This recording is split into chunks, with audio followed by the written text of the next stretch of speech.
Siamo all'interno del massiccio del Supramonte, una zona di altopiani carsici scavati da fiumi che hanno creato, attraverso una sistematica azione corrosiva, gole e voragini di grande effetto visivo.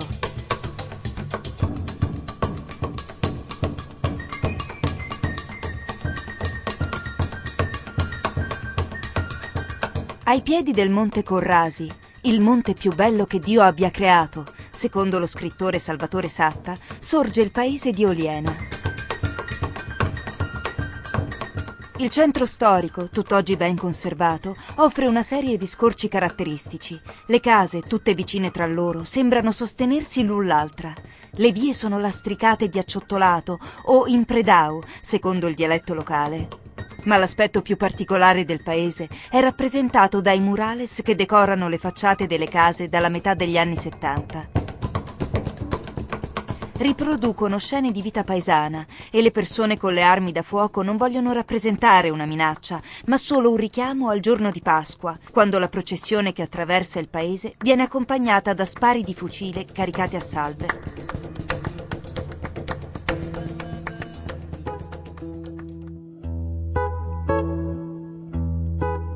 Oliena è il centro più importante del nuorese per il ricamo, che qui vanta radici antichissime e consolidate.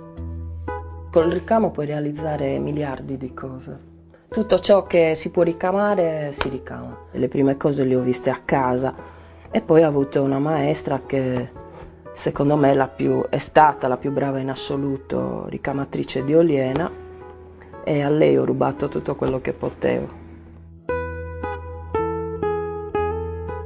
Il ricamo in passato era il ruolo fondamentale delle donne a Oliena. Devi avere qualcosa dentro, altrimenti poi non viene fuori, non lo vedi qua. Le ricamatrici di Oliena sono considerate delle vere e proprie artiste, che danno vita a prodotti di grande pregio, molto apprezzati dai turisti.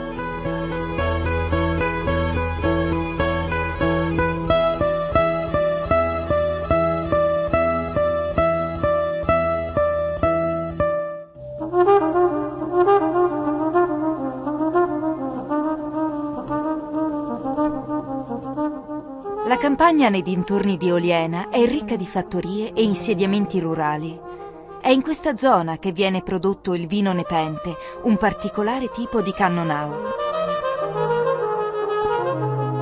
Il vitigno, importato dalla Spagna e presente anche in altre zone della Sardegna, grazie al clima secco e al terreno sabbioso, ha qui trovato le condizioni ideali di insediamento. È dal 1972 che il cannonau DOC prodotto nel territorio ha preso la sottodenominazione di Nepente di Oliena. La cantina sociale di Oliena lavora l'uva conferita da circa 100 soci e abbina ai metodi tradizionali di lavorazione delle tecnologie avanzate, quali la vinificazione a temperatura controllata. Prima dell'imbottigliamento finale, il vino è conservato in botti di rovere, da un minimo di 6 mesi a un massimo di 2 anni. Anche Gabriele D'Annunzio, pur astemio, ebbe occasione di apprezzarlo. Ancora oggi sulle etichette delle bottiglie compare la sua famosa citazione: «Non conoscete il Nepente d'Oliena neppure per fama? Ahi lasso, io sono certo che se ne beveste un sorso non vorreste mai più partirvi».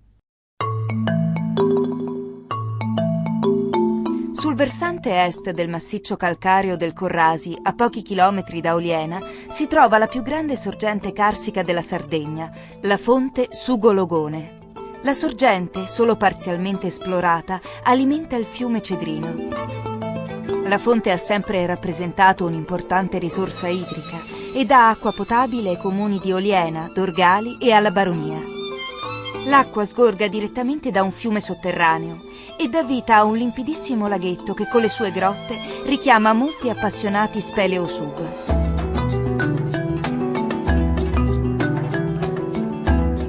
Lungo la strada per la valle di Lanaittu si trovano le indicazioni per il villaggio preistorico di Sasedda e Soscarros, letteralmente il punto di passaggio dei carri. Venuto alla luce alla fine degli anni 70 del secolo scorso, il villaggio risale all'età del Bronzo Medio, 1300 anni prima di Cristo. È formato da numerose capanne a pianta circolare, in parte ancora interrate. Poco distante troviamo una vasta area sacra che comprende un cortile centrale e un pozzo sacro. L'acqua che fuoriusciva dal pozzo sacro andava a depositarsi direttamente in una vasca pavimentata che presenta un sedile in pietra lungo tutto il perimetro.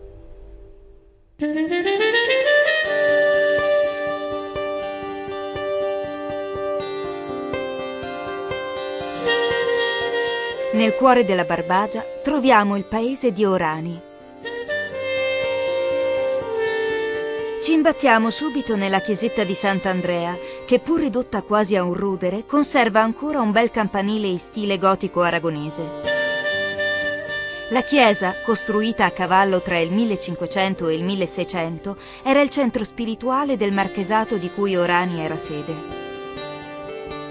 Tra gli altri edifici di spicco, la piccola chiesa di Nostra Signora d'Itria, che presenta sulla facciata delle incisioni di Costantino Nivola, scultore di fama mondiale, nativo proprio di Orani.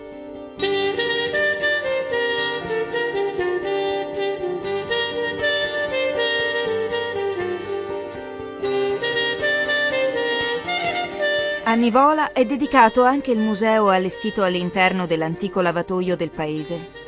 Inaugurato nel 1995, il museo espone per lo più sculture in marmo e bronzo che documentano l'originalità e le capacità artistiche di uno dei principali artisti del Novecento sardo.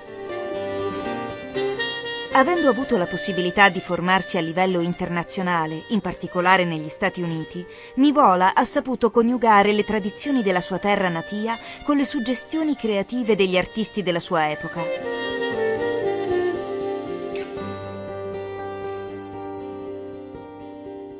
Il secondo padiglione del museo, inaugurato nel novembre 2004, espone una serie di opere realizzate attraverso il cosiddetto sandcasting, delle colate di cemento su uno stampo di sabbia. L'uso di questa tecnica portò Nivola all'apice del successo in America. La sua arte sembra riunire con naturalezza elementi apparentemente distanti, razionalità e passione, progettualità e spontaneità, interesse per la sperimentazione e volontà di comunicare, attaccamento alle radici e ricerca di valori universali.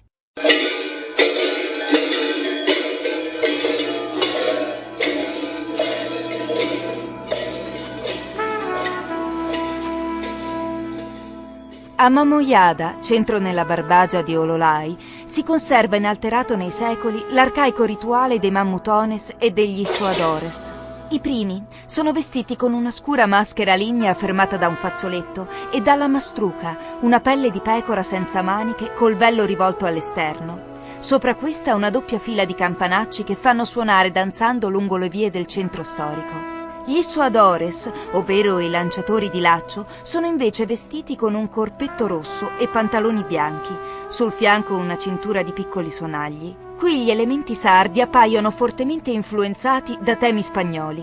Sono i protagonisti di un carnevale che in realtà nulla ha di giocoso, poiché riproduce un'atmosfera a tratti drammatica, l'eterna lotta tra i vincitori e i vinti.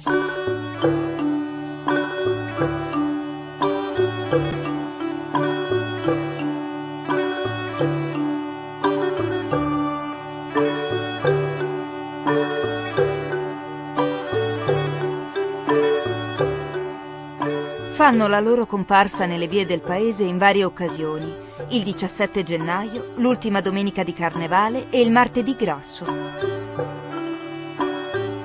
Il corteo procede a piccoli passi, andando avanti col piede sinistro, retrocedendo col piede destro, mentre l'altra fila procede in maniera opposta. Entrambe le colonne modificano il passo di danza con una variante di 3 piccoli passi eseguiti più velocemente.